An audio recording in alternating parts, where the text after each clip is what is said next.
if I want learn one thing is that you never know what's going to happen in the future. So you really have to be flexible, right? And learn channel skills so that if something else changes, then you can switch, right? And always keep your skills up to date. I mean, you know, I started just computer language. Like I started in the school with BASIC. Then when I was studying, it was Fortran. At the end of my studies and the beginning of my career, it was C, and then MATLAB we had in between, and now it's Python. It's like it's always something different, right?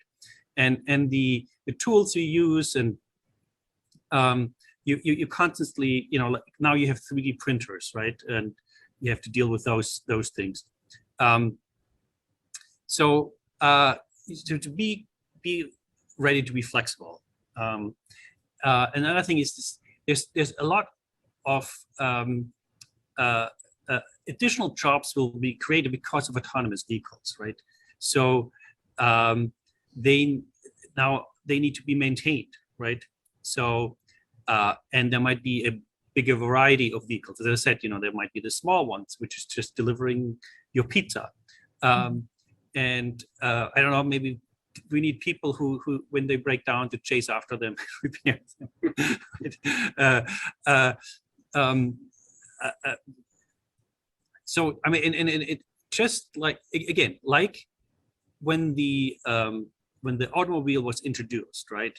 Who knew that all the things you now need to run your car, right? And all the people who sell you additional things you can mount in your car, and you know, like from the video screens you can put in there, and the drive-through and so on. There's all these things will be new because now things are autonomous, so I mean, yeah, you have to be flexible, and you have to keep your eyes and ears open to what's new. I want to add one thing. You know, right now we have the big buzzword of artificial intelligence, right? And now, of course, I think it's one of those things which really will revolutionize our life. And again, you have different levels. Like on CMU itself, you know, have top researchers who do the fundamental new algorithms which are getting better and better at artificial intelligence. But then there's a whole chain, right? Just like with computers, right? You need people who build computers and who know about circuitries, but you also need people who know how to use a computer, right? So like you need a web designer, like, and so in the same way, we will need people who can use these artificial intelligence modules and make products out of it, right? And know what they're good at, what they're bad at, how you can actually use them to interact with people.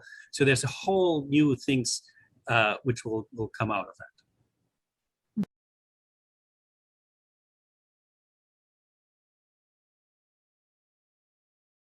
Well, flexibility is probably the key for everything. You know, I come from more of a hands-on type background. I mean, I was more mechanically and you know, delved into things with my hands. But software is probably the number one that you need to know. But do not think that just because you know software, you don't have to get your hands dirty or get your hands on things. That, I think, is I don't want to say a problem, but I think that's a path that you don't want to go down. You don't want to say, well, I'm just a software person.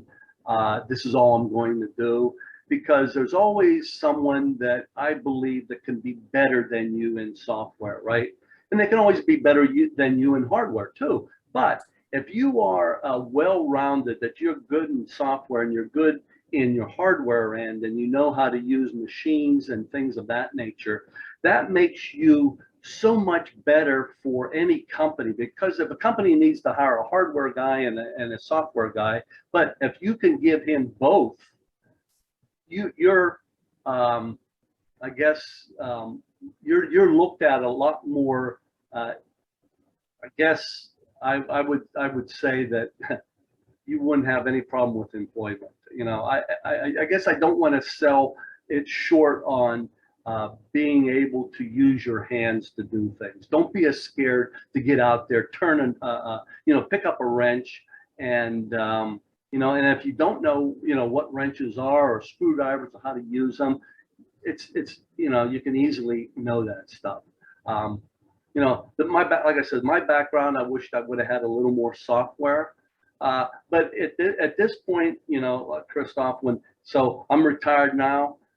So I don't want to say got by, but the things that I knew had got me through 40 years of working, right?